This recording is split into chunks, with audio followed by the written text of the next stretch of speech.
우리 교회는 구원받은 여러분들의 영적 생활뿐만 아니라 육신의 삶, 특별히 경제적인 것에도 많은 관심을 가지고 있고, 여러분이 주 안에서 복되고 날마다 하나님의 은혜 가운데서 풍요로운 삶을 누리며 살아가시기를 축복합니다. 그래서 오늘은 여러분들에게 가난과 빚에서 벗어나는 비결이 무엇인가, 어떻게 하면 현재의 이 경제적인 어려운 상황에서 일어설 수 있을 것인가에 대하여 여러분들에게 하나님의 말씀을 전해드리도록 하겠습니다.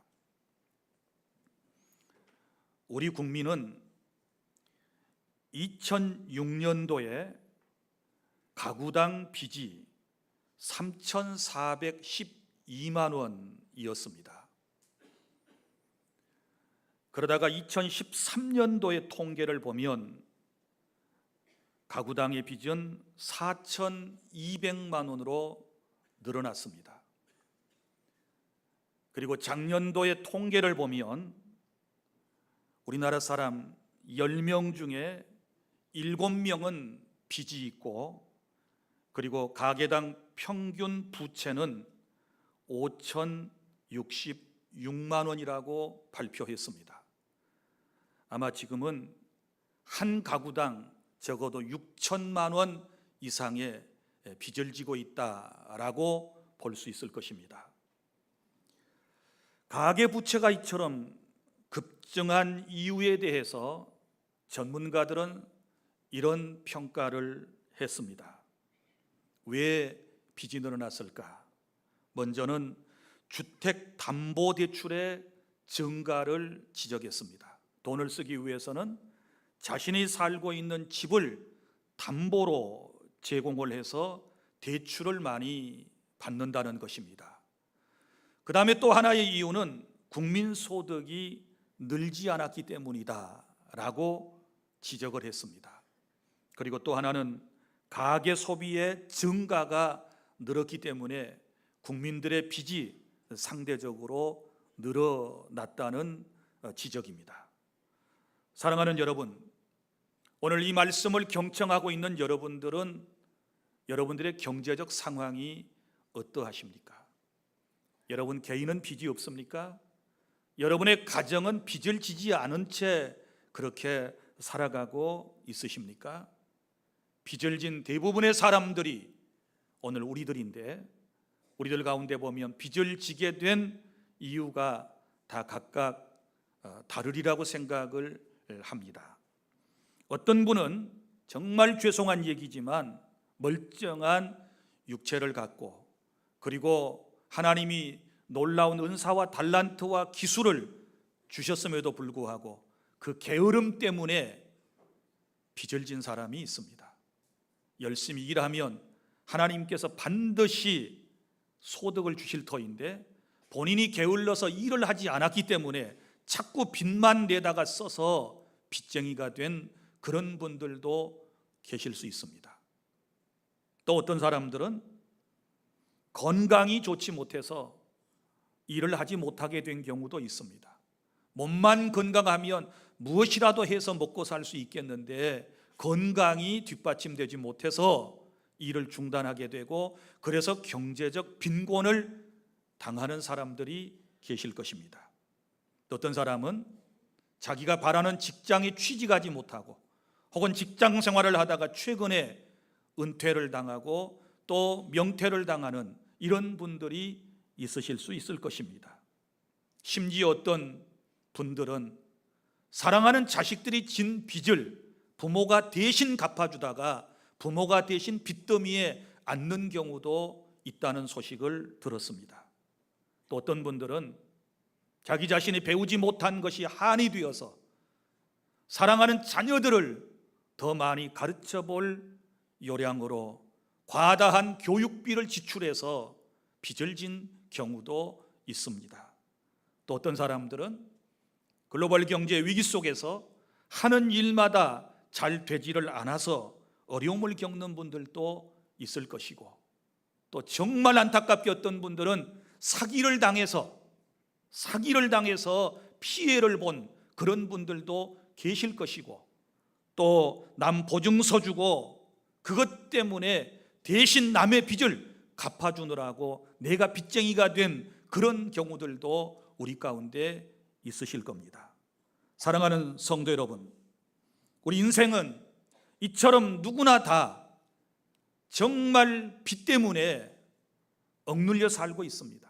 가난한 상황 가운데서 날마다 근근히 하루하루를 살아가고 있는 사람들이 우리 주변의 대부분 우리들의 이웃이라고 하는 사실을 우리는 지나칠 수가 없습니다. 여러분, 가난과 빚이라고 하는 것은 현재만 있는 것이 아니고 옛날부터 인간이 사는 사회에는 늘 함께하고 있었습니다. 우리 성경에도 보면 구약성경 사무엘상 22장 2절 이하에 이런 내용이 있지 않습니까? 이스라엘의 초대 왕이었던 사울 왕과 그리고 두 번째 왕이 될 다윗 사이에 여러 가지 갈등 문제가 있었습니다. 자, 사울의 정권 밑에서 인생을 힘들게 살아가는 이들이 꽤 많았습니다. 대부분 정치적으로 그리고 경제적으로 어려움을 당했습니다. 다윗이라고 하는 사람이 사울과 경쟁 대상이 되면서 어려움을 겪고 있을 때 사람들은 사울 왕에서 마음이 떠나 다윗에게로 그 마음이 향했었습니다. 다윗이라고 하는 사람이 아둘람이라고 하는 굴에 숨어 지내게 되었을 때 사울에게서 희망을 잃은 많은 사람들이 다윗에게로 자꾸만 몰려들었습니다. 그런데 그 몰려든 사람들에 대하여 사무엘상 22장 2절에는 이렇게 말씀을 기록을 하고 있습니다. 환난당한 모든 자와 빚진 자와 마음이 원통한 자가 그곳에 모였다. 여기 보면 빚진 자라고 하는 말씀이 나옵니다. 그러니까 사울 정권 밑에서 많은 빚을 여러 가지 이유 때문에 지고 살았던 사람들이 다윗에게 희망을 걸고 모여들었다는 사실입니다. 여러분, 고대나 현대나 빚이 없는 세상은 없습니다. 또 빚이 없는 사람도 거의 없을 것입니다. 나는 빚이 없어 라고 말하는 분들이 계실는지 모르지만 아까도 말씀드렸지만 한국 사람의 10사람 가운데 7사람이 빚을 지고 사는 것이고, 여러분들이 매달 내고 있는 할부금이 다 빚이라는 사실을 아셔야 합니다. 우리 가운데 핸드폰을 한두 개 정도는 다 가지고 계실 겁니다. 그 핸드폰 요금을 여러분이 날마다 할부 요금으로 내는 것은 그것이 빚이기 때문에 그런 것입니다. 사랑하는 주 안의 성도 여러분, 빚이라고 하는 것은 사람에게 많은 스트레스를 줍니다.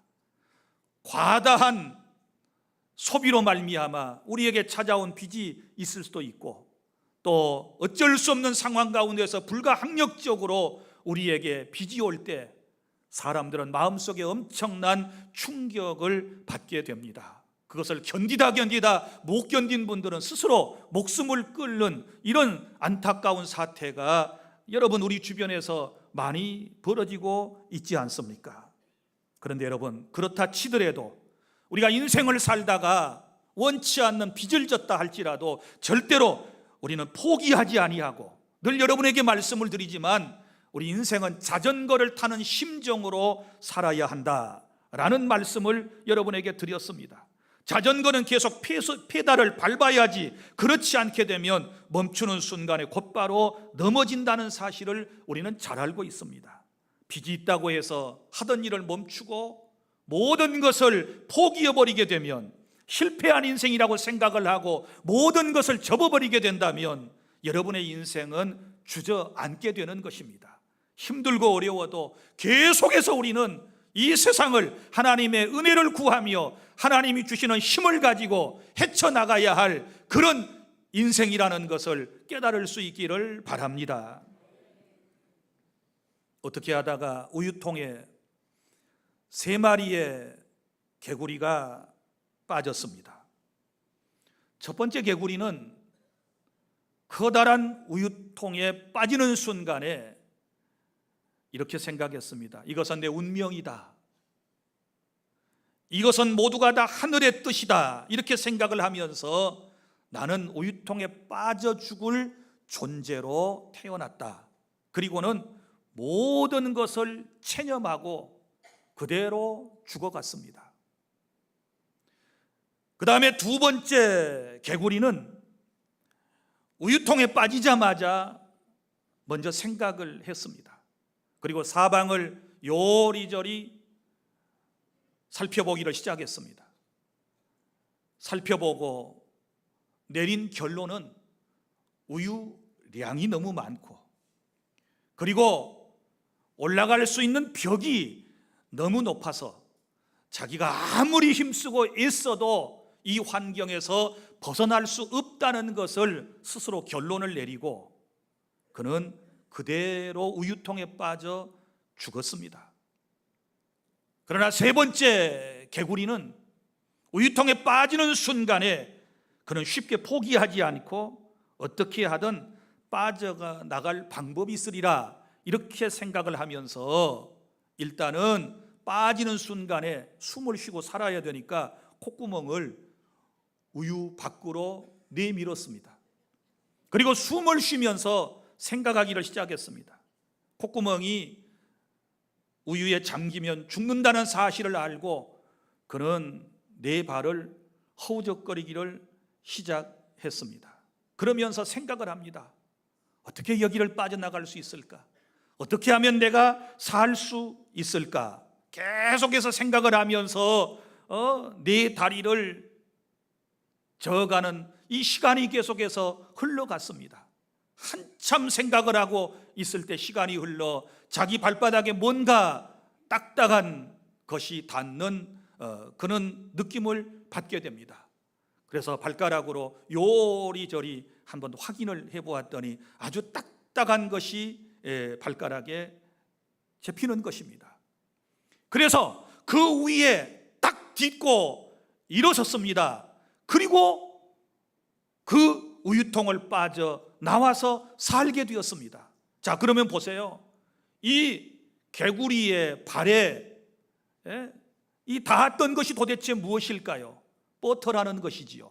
무슨 얘기인가 하면 개구리가 우유통에 빠져서 계속 허우적대고 또 허우적대는 순간에 그 액체가 여러분 고체로 변화된 것입니다. 치즈가 된 것이지요. 그래서 시간이 흘렀을 때는 그 치즈 위에 개구리가 설 수 있었고, 그리고 개구리는 살아서 나왔다라고 하는 이야기입니다. 사랑하는 성도 여러분, 아무리 인생이 힘들고 막다른 골목에 우리가 다다랐다 할지라도 하나님을 의지하며 발버둥을 치는 사람에게는, 살아보려고 노력하는 사람에게는 우리 주님께서 도우셔서 피할 길을 주시고 살 길을 저와 여러분에게 허락해 주심을 믿으시기를 바랍니다. 인생이 힘들고 가난과 빚에 쪼들려 산다고 결코 포기해서는 안 될 것입니다. 그래서 하나님께서 오늘 말씀을 통하여 우리에게 격려를 주시고 지혜를 주시고 이 험한 세상을 헤쳐나갈 수 있는 말씀을 우리에게 주시는 것입니다. 오늘 본문의 말씀을 제가 아주 쉽게 설명을 드리면 이런 내용이 기록되어 있습니다. 지금으로 말하면 신학교 학생의 가족에 대한 이야기입니다. 한 신학생이 신학 공부를 하다가 빚만 많이 진 채 사랑하는 아내와 두 아들을 남겨둔 채 안타깝게 세상을 떠나고 말았습니다. 남편이 남기고 간 수많은 빚을 이 부인은 갚을 길이 없었습니다.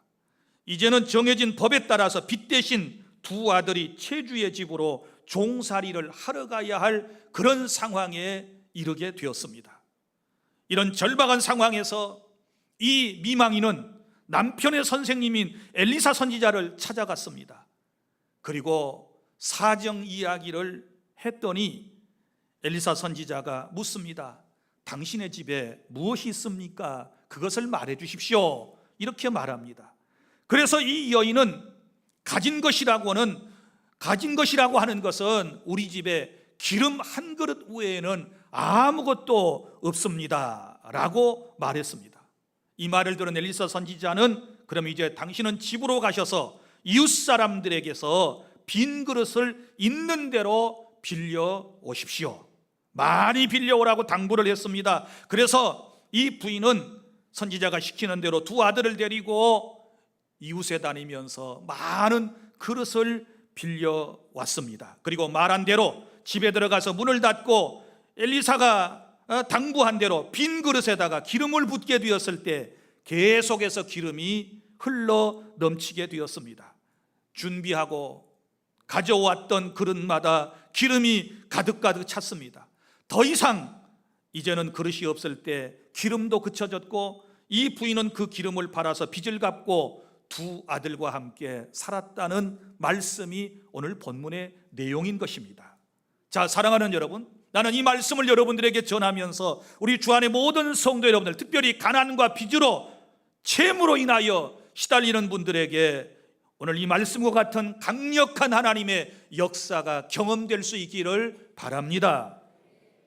자, 그러면 어떻게 가난과 빚에서 벗어날 수 있을까요? 이 경제적 어려움을, 아니 내 인생의 여러 가지 어려운 고비고비를 헤쳐나갈 수 있을까요? 네 가지를 여러분들에게 권면해 드리도록 하겠습니다. 첫째는 절대 현실을 보고 원망하지 말고 원망 대신에 전능하신 하나님께 기도하시기를 바랍니다. 사랑하는 여러분, 여기 이 미망인의 경우를 보세요. 얼마든지 현실을 보면 원망이 될 수 있겠지요. 남편이라고 하는 사람이 그 졸업을 해도 돈도 못 벌 이 신학생, 선지생도로 공부를 하고 그것도 공부도 다 마치지 못한 채 세상을 병으로 알았든지 사고로 알았든지 세상을 떠나게 되었고, 그것마저 또 보십시오. 이제 두 아들 남겨놓고 그리고 빚만 잔뜩 남겨놓은 채 세상을 떠나게 되었을 때 여러분 같으면 어떻게 반응하겠습니까? 여러분, 원망이 생기지 않겠습니까? 불평이 생기지 않겠습니까? 짜증스러운 소리 한마디 정도 하시지 않겠습니까? 신세를 한탄하지 않겠습니까? 그런데 이 부인은 성경 어디를 보아도 원망했다, 투덜거렸다 라고 하는 말을 찾아볼 수 없습니다. 그리고 누구를 찾아갑니까? 자기 남편의 선생님이었던 능력이 많은 엘리사 선지자, 하나님과 늘 함께하는 엘리사 선지자를 찾아가서 사정 이야기를 하지 않습니까? 그러면 생각해 보십시오. 이 부인은 그 환경 가운데서 하나님을 신뢰하는, 그리고 하나님의 사랑과 하나님의 능력을 믿는 그런 믿음을 갖게 된 줄로 믿습니다. 그리고 인생이 힘들고 어려울 때 얼마나 많이 기도했겠습니까? 기도하고 난 이후에 하나님께서 그 응답의 결과로 능력의 주의 종을 만나게 해주셨고, 그래서 그의 인생의 문제를 해결해 주셨다는 사실을 믿으시기를 바랍니다. 인생이 힘들고 어려울 때, 특별히 경제적으로 여러분이 어려우실 때 서로 쳐다보고 원망하지 말아요. 글로벌 경제 위기니 뭐 이런저런 소리 하면서 여러분 다른 사람에게 책임을 전가하지 말고 하나님께 기도하시기를 바랍니다. 우리 하나님은 모든 걸 다 하실 수 있습니다. 힘들고 어려운 여러분의 인생을 회복시키실 수 있는 분은 전능하신 우리 하나님 한 분 외에는 없다는 사실을 여러분이 믿으시기를 바랍니다. 힘들고 어려울 때 기도하면 엘리사와 같은 하나님의 사람을 하나님께서 만나게 해주시고 지혜로운 조언을 주님께서 듣게 해주심을 믿으시기를 바랍니다. 몇 주간 동안 거듭 여러분에게 부탁의 말씀을 드리지만 환경을 보고 투덜거리고 원망하면 결국은 오도록 되어 있는 복조차 받을 수 없다는 사실을 기억하고 날마다 하나님께 감사하며 기도하며 이 세상을 헤쳐나가는 저와 여러분 되기를 바랍니다. 그 다음에 둘째는 우리가 어떻게 가난과 그리고 이 빚에서부터 벗어날 수 있을까요? 그것은 지금 내게 있는 것을 활용하시기를 바랍니다. 지금 내게 있는 것. 선지자가 물었습니다. 지금 당신에게 있는 것이 무엇이요? 라고 물었을 때 기름 한 그릇이 있다 라고 하는 것을 말하는 장면을 보지 않습니까? 다 망해서 이제는 아무것도 없는 줄 알았는데 그 말을 듣고 무엇이 있습니까? 라고 하는 그 말을 듣고 생각해 보았더니 자기 집에 기름 한 그릇이 있다는 사실을 인지하게 됩니다. 사람들이 이래요. 너무 힘들고 어려운 인생을 살아가다 보면 여러분 지각력이 떨어져요. 멀리 내다보지를 못해요. 현실만 바라보고 마음이 낙심되어 있을 때는 아무것도 안 보여요. 그러나 하나님의 말씀을 듣고 정신을 차려서 생각해 보면 우리에게 보이는 것이 있어요. 믿습니까? 사랑하는 주 안의 성도 여러분, 그리고 우리 하나님의 뜻을 보세요. 우리 하나님은 무에서 유를 창조하셔서 기적을 베푸실 하나님이시지만, 그러나 창세 이후로는 그런 방법보다는 이미 하나님께서 우리 각자에게 주신 그것을 통해서 하나님께서는 놀라운 기적을 내 삶에 베풀어 주심을 믿으시기를 바랍니다.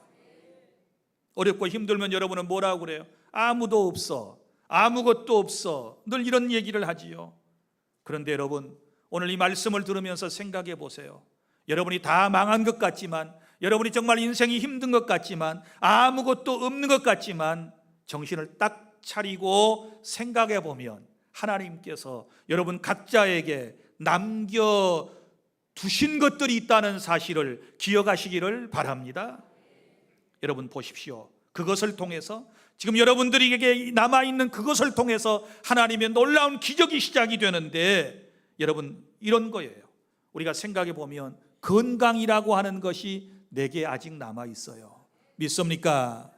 건강만 있으면 다 먹고 살아요. 죽은 사람은 죽었어도 살아있는 사람 건강만 있으면, 숨만 붙어 있으면 어떻게 살든지 간에 다 살 길이 있다는 사실을 기억하시기를 바랍니다. 오늘 저녁에는 이제 염려하지 말라라고 하는 말씀을 여러분에게 전하려고 그러는데, 하나님께서 우리에게 당부하시는 말씀, 하나님을 믿고 살아가는 너희들아 제발 염려하지 말아라, 염려 대신에 기도해라, 우리에게 말씀하심을 깨닫기를 바랍니다. 오늘 예배당에 나와서 예배할 정도의 건강이라면 여러분 못하실 일이 없어요. 다 하실 수 있어요. 믿습니까? 인정하십니까? 그리고 내가 힘들고 어려울 때, 경제적으로 매우 정말 앞이 깜깜할 때 아무도 없는 것처럼 생각되지만 부모님이 계시잖아요. 여러분들을 응원해주고 격려하고 여러분들을 위해서 기도해 주시는 부모님이 계시는 것은 큰 복인 줄 믿으시기를 바랍니다. 혹여 부모님이 계시지 않는 사람은 사랑하는 자식이 있잖아요. 어렵고 힘들 때 자식이 힘이 돼요. 인생을 몇 번이나 포기하고 싶지만 저 두 눈 뻔히 뜨고 엄마 아빠만 바라보고 있는 저것 때문에 세상을 못 떠난다는 사람들, 저 여러 명 보았습니다. 그 사람들이 우리에게 힘이 돼요. 자식들이 우리에게 힘이 된다는 사실을 기억하시기를 바랍니다.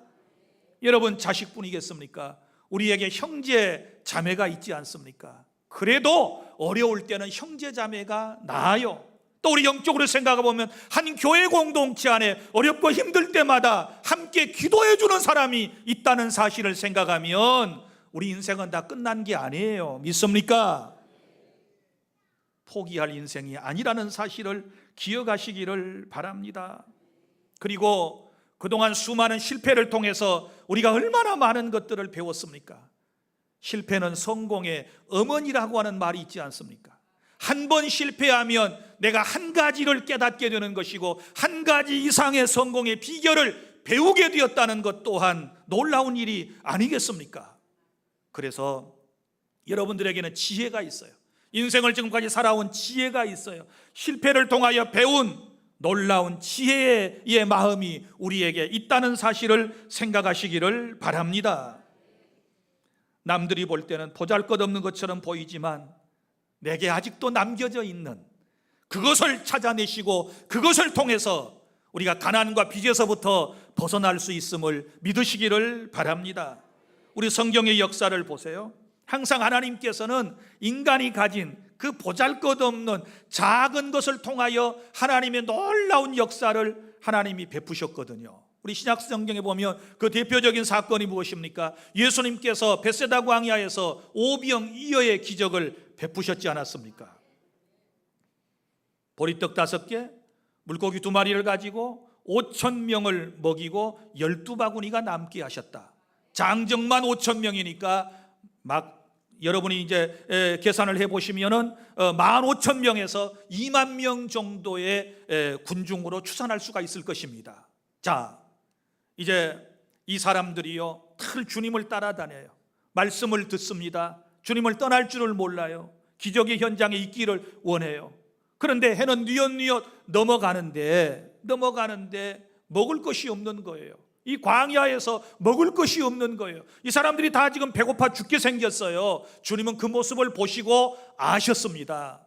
그리고 제자들에게 넌지시 말씀했어요. 너희들이 먹을 걸 주어라. 그랬더니 제자들이 말하지요. 아니 우리에게 어떻게 먹을 것을 줄 수 있겠습니까? 우리가 먹을 걸 줄 수 있겠습니까? 이 사람들 다 먹이려면 200데나리온이나 되는 돈이 있어도 안 됩니다. 그리고 돈이 있는다 할지라도 어디에 이 많은 사람을 먹일 수 있는 그런 가게가 있겠습니까? 안 된다고 얘기를 했습니다. 그때 주님은 그들에게 말씀을 하시지요. 그래도 한번 찾아봐. 뭐 있는지 한번 찾아봐. 그래서 제자들이 군중들에게 다가가서 뭐 가진 거 있는 사람 좀 나오시오. 뭐 여기 음식 있는 사람 좀 내놓으시오 라고 얘기를 해서 한 어린아이가 도시락을 내놓지요. 그게 보리떡 5개, 물고기 2마리예요. 예수님께서 그것을 드시고 하늘을 우러러 축사하시고 제자들에게 떼어 나눠주라고 말씀을 하셨을 때에 5,000명이 먹고 12바구니가 남는 놀라운 기적이 일어나게 된 줄 믿습니다. 보잘것없는 물고기 2마리, 보리떡 5개지만 그것이 주님의 손에 들려졌을 때는 여러분 놀라운 능력을 나타내게 되었다는 사실을 기억하고 오늘 여러분 주변에 여러분 곁에 보리떡과 같은 것이 있나 한번 찾아보세요. 뭔가 있을 거예요. 또 구약에서도 마찬가지예요. 주님께서 특별히 모세를 통하여 온갖 기적을 행하실 때 보면 그 지팡이라고 하는 것을 사용하시는 것을 볼 수 있습니다. 모세 지팡이는 모세가 양을 치던 지팡이였습니다. 그 지팡이 가지고 능력을 행하도록 하나님께서 역사하시지 않습니까? 바로 앞에 처음에 섰을 때에 그 지팡이를 가지고 애굽의 하수를 칠 때에 애굽의 모든 하수가 다 핏빛으로 변하지 않습니까? 그리고 바로 앞에서 그 지팡이를 던지니 그것이 뱀이 되지 않습니까? 그리고 홍해 앞에 섰을 때에 하나님께 모세가 기도하지요. 하나님, 저 뒤에서는 애굽의 군사가 맹렬히 추적해 오고 이 앞에는 홍해가 우리 앞길을 가로막고 있는데 어찌할까요? 하고 기도했을 때 하나님이 하시는 말씀, 모세야 네 손에 있는 게 뭐냐? 예, 지팡이입니다. 그래, 그러면 그 지팡이를 들어서 바다 위로 내밀라. 주님이 말씀을 하셨습니다. 모세는 그대로 순종했습니다. 지팡이를 바다 위를 향하여 내밀 때에 여러분 홍해가 갈라졌다는 사실을 기억하시기를 바랍니다. 어디 그뿐이겠습니까? 모세의 지팡이는 저 광야 생활로 접어들게 되었을 때, 물이 없을 때, 백성이 원망할 때 하나님께서 지팡이를 들고서 반석을 치라고 말씀하시지 않습니까? 모세는 하나님이 명하신 그 지팡이를 들고 반석을 치게 되었을 때 물이 나와서 가란 많은 백성의 목을 죽일 수가 있었던 것입니다. 사랑하는 주 안의 성도 여러분, 오늘 여러분의 손에 무엇이 있습니까? 여러분의 곁에 남아있는 것이 무엇입니까? 여러분, 다윗과 골리앗의 얘기도 한번 생각해 보십시오. 다윗이 골리앗을 무너뜨릴 때에 창과 칼로 무너뜨린 게 아닙니다. 그에게 있는 물맷돌 5개를 들고 그는 믿음으로 나아갔습니다. 하나님께서는 그것을 사용하셨습니다. 그리고 적군을 물리치게 하셨습니다. 이것이 하나님의 계획입니다. 그러므로 오늘 여러분들이 기도하시다가 내 인생에 이 어려움 가운데서도 남아있는 거, 하나님이 남겨두신 거, 그것이 무언가를 한번 찾아봐요. 다시 말하지만 건강이 될 수도 있고 기술이 될 수도 있고 다 여러분들에게 뭔가 있어요. 그걸 찾아내서 활용을 하게 되면 가난에서 빚에서 벗어나게 될 줄 믿습니다. 내가 가장 관심이 있고 내가 가장 잘할 수 있는 것을 하시면 돼요. 그것이 저는 은사라고 생각을 합니다. 그리고 세 번째, 우리가 가난과 빚에서부터 벗어나려면 어떻게 해야 될까요? 하나님의 말씀을 믿고 순종하시기를 바랍니다. 오늘 3절 4절 이 미망인을 보십시오. 남편 죽고 그 어려움 가운데서 2 아들과 함께 살아가는 이 여인이 엘리사 선지자를 만난 다음에 선지자가 시키는 대로 꼭꼭 하지 않습니까? 그런데 여러분, 인간적으로 생각해 보면 이거 순종한다는 게 쉬운 게 아닙니다. 지금 어려워서 찾아갔거든요. 어려워서 찾아갔는데 선지자의 얘기는 정말 너무 비현실적입니다. 이상에 지나지 않는 것 같습니다. 이웃들에게 가서 그릇을 다 빌려오고, 그리고 난 다음에 방에 들어가서 문을 닫고, 그 남아있는 기름 한 그릇을 빈 그릇에다 자꾸 붓게 되면 다 가득 차가지고 기름이 넘치게 될 것이다. 이 얘기를 듣고 순종을 하는 이 부인의 신앙을 우리가 본받을 수 있어야 될 것입니다. 여러분 같으면 어떻게 반응하겠습니까? 이건 논리적이지 않잖아요. 비이성적이잖아요. 이건 과학적이지도 않지 않습니까? 그런데 순종한다라고 하는 것은 굉장히 사실은 힘든 거예요. 사랑하는 주 안에서 성도 여러분, 신앙이라고 하는 것은 인간의 감정과 논리와 이성적 판단, 우리 눈으로 보이는 세계를 뛰어넘는 것이 하나님의 세계이다라는 사실을 믿으시기를 바랍니다. 교회에 와서 자꾸 계산 잘하는 사람들요, 하나님의 능력 체험할 생각을 마세요. 여러분이 계산 한도 내에서만 여러분은 그렇게 사실 거예요. 그러나 믿음의 세계는 그런 세계가 아닙니다. 믿습니까? 이 여인은 철저히 순종했습니다. 성경의 모든 역사가 상식이나 논리, 사고를 뛰어넘어서 하나님의 말씀을 믿고 순종할 때에 일어났다는 사실은 제가 더 설명을 드리지 않더라도 여러분들은 충분히 기억하실 거예요. 그래서 교회 강단에서 주의 종의 입술을 통하여 선포되는 말씀 앞에 좀 미련스럽지만 그대로 순종하고 따라가면 복이 될 줄 믿습니다.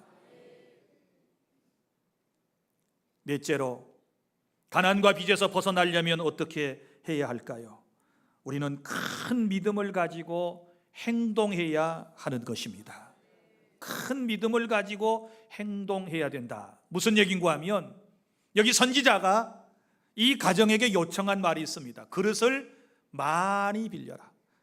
조금 빌리지 말고 하고 딱 끝났지만 이 말은 무슨 말이에요? 많이 빌려라 라고 하는 말씀입니다. 우리 하나님은 믿음의 분량만큼 채워주신다는 사실을 여기서 깨닫게 되는데, 두 아들과 함께 이 부인이 이웃에게 가서 그릇을 빌려온 것만큼 거기에 채워지고, 빌려온 그릇에 다 채워졌을 때 성경은 뭐라고 되어 있어요? 그쳤더라 이렇게 되어 있어요. 그러니까 작은 믿음을 가지면 작게 되는 것이고, 큰 믿음을 가지면 크게 된다는 진리를 여기서 깨달을 수 있기를 바랍니다. 이 부인과 두 아들이 그릇을 더 많이 빌려왔더라면 더 많은 기름을 받을 수 있었을 거예요. 그렇지 않습니까? 더 많이 빌려왔더라면. 그러나 아마 최선을 다해서 빌릴 만큼 다 빌려왔으리라고 생각을 합니다. 그래서 여러분, 이왕이면 큰 믿음을 가지시기를 바랍니다. 주님이 적은 믿음을 가진 사람에게는 늘 책망을 하셨습니다. 큰 믿음을 가진 사람을 주님께서 복을 내리셨다는 사실을 기억하시기를 바랍니다. 믿음은 어떻게 커질까요? 기도와 말씀을 통하여 커지게 됩니다. 하나님을 영적으로 체험하게 되었을 때 성령 하나님의 능력을 통하여 내 믿음의 분량은 더욱 커지게 됨을 기억하시기를 바랍니다. 그리고 또 하나는 뭐예요? 행동으로 옮겨야 되는 거예요. 큰 믿음을 가지면 뭐예요? 행동하지 않고 가만히 있어도 될까요? 아니에요. 행동해야 돼요. 행동하는 크리스천이 될 때 하나님은 예비된 복을 우리에게 주시는 것입니다. 여기 말씀 가운데서 세 가지 동사를 살펴볼 필요가 있어요. 엘리사 선지자가 이 부인에게 했던 말, 자, 먼저는 가서 이웃에게서 그릇을 빌려와라. 빌려와야 돼요. 가만히 있어도 되는 게 아니고 복받을 그릇을 자기가 준비해 와야 되는 거예요. 믿습니까? 여러분이 주일에 은혜 받으려면 은혜 받을 그릇을 준비해서 오셔야 돼요. 믿습니까? 사모하고 갈망하는 마음을 가지고 오셔야 되는 것입니다. 그래서 빌려오는 수고가 있어요. 그런데 빌려올 때에 얼마나 힘들었겠나 한번 생각해 보세요. 남의 집에 가서 그릇 좀 빌려주세요, 그릇 좀 빌려주세요 라고 할 때 그 사람들이 물어보지 않겠습니까? 왜 이렇게 집집마다 가서 많은 그릇을 빌려가는 거요? 어디에 쓰려고 그러? 이렇게 물었을 때 그는 다 대답을 해야 했을 것입니다. 그리고 또 보세요. 주는 집도 있고 빌려주지 않는 집도 틀림없이 있었을 거예요. 그렇지 않습니까? 안 빌려준 집도 있겠지요. 그러면 상처를 입겠지요. 그런데도 그거 다 참아냈습니다. 이게 믿음의 행동입니다. 믿습니까? 여러분이 믿음으로 살면 다 환영하고 다 여러분 편인 줄 아십니까? 여러분이 믿음으로 살아가려고 힘쓰고 애쓰지만 여러분의 마음에 들도록 응하는 사람도 있고 또 그렇지 않을 사람도 있다는 사실을 아셔야 합니다. 그러나 그럼에도 불구하고 믿음의 사람은 중단하지 않습니다. 그리고 또 보십시오. 그릇을 다 빌려다 놓은 다음에 어떻게 합니까? 세 번째는 문을 닫고 그리고 방 안에서 행하는 일을 보십시오. 두 아들은 계속해서 빌려온 그릇을 방으로 들여보내면 그 방 안에서 이 부인이 했던 일은 무엇입니까? 빈 그릇에다가 기름 한 그릇, 거기 채워진 이 올리브유를 그곳에다가 붓는 일입니다. 부으면 신기하게 또 그 안에 차가지고 또 붓게 되고 또 붓게 되고 하는, 이것은 무엇을 의미할까요? 바로 우리의 수고로움을 얘기하는 것입니다.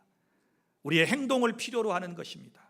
보십시오. 엄마도 수고했습니다. 두 아들도 함께 수고했습니다. 그렇지 않습니까? 빌리러 다녔습니다. 그리고 또 기름을 계속해서 부었습니다. 부은 다음에 또 동사가 나오지요. 그것을 팔아 그랬어요. 팔아. 누가 팔아줍니까? 기름만 가득 채워놓고 있으면 누가 팔아준답니까? 누가 팔아야 돼요? 엄마하고 두 아들이 팔아야 되는 거예요. 내가 팔아야 하는 거예요.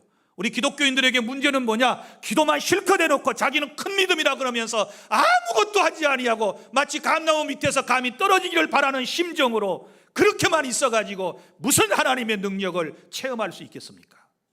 행동하시기를 바랍니다. 말씀을 듣고 믿음이 커졌으면 그 말씀 따라 살아가실 수 있기를 바랍니다.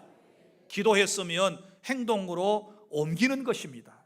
이게 필요해요.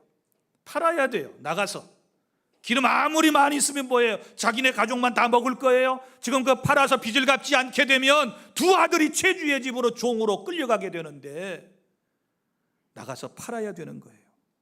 장사를 해보았을까요? 신학생 부인인데 그런 것 같지도 않아요. 그러면 떨어지지 않는 입으로 뭔가 가서 팔아야 되지 않겠어요? 말을 해야 되지 않겠어요? 기름 사세요. 기름 사세요. 어디서 난 기름이요? 중국산이요? 국산이요? 물어본 사람도 있을 것인데 자기 집에서 나온 기름이에요. 이런저런 얘기에 다 응대를 하면서 팔았을 것 아니겠어요? 이런 수고로움이 없이 무슨 일을 이루겠답니까? 하나님은 저와 여러분을 위하여 예비된 놀라운 복을 다 준비하고 계시지만 우리가 기도하지 않고 우리가 행동하지 아니하면 하나님은 우리의 경제적 문제, 영적인 문제, 육적인 문제를 해결해 주시지 않는다는 사실을 아시기를 바랍니다. 믿습니까? 그래서 이 부인은 순종하지요. 그릇마다 채워진 그 기름을 밖에 나가서 팔고 빚은 다 갚고 그리고 잘 먹고 잘 살았답니다. 이런 은혜가 우리 주 안의 모든 성도 여러분에게 있기를 바랍니다. 말씀을 맺습니다. 우리 인생은 누구나 빚쟁이입니다. 성경에서 주님은 사랑의 빚 외에는 지지 말라고 우리에게 말씀하셨지만 어쩔 수 없이 우리 빚을 지고 세상을 살아가고 있습니다. 이제 우리는 하나님의 놀라운 은총에 따라서 가난과 빚에서부터 벗어나는 이제 운동을 해야 되겠는데 나는 여러분이 잘 살기를 바랍니다. 여러분이 부자 되기를 바랍니다. 그래서 선한 사업에, 선교사를 위하여 구제하는 일에, 교육 사업에, 장학 사업에 여러분들이 마음껏 하나님께 드리는 그런 날이 올 수 있기를 바랍니다. 빚에서 벗어나서 부유로운 인생을 체험하며 살려면 지금 현재 가난하고 빚져서 어렵다고 서로 절대 원망하지 말고 원망 대신에 전능하신 하나님께 기도하시기를 바랍니다. 그러면 하나님께서 엘리사와 같은 능력 있는 돕는 사람을 통하여 하나님께서 여러분들에게 역사하실 것입니다. 그리고 기도하다 보면 내게 없는 것처럼 보이지만 하나님이 내게 남겨주신 귀한 은사와 달란트와 이런 것들이 있다는 사실을 기억하고 그것을 통해서 다시 여러분이 시작하실 수 있기를 바랍니다. 그리고 주의 말씀에 순종하고 큰 믿음을 가지고 행동으로 옮기게 되었을 때 가난과 빚에서 벗어나서 풍요로운 행복한 인생을 살아가게 될 것을 믿습니다. 기도하겠습니다.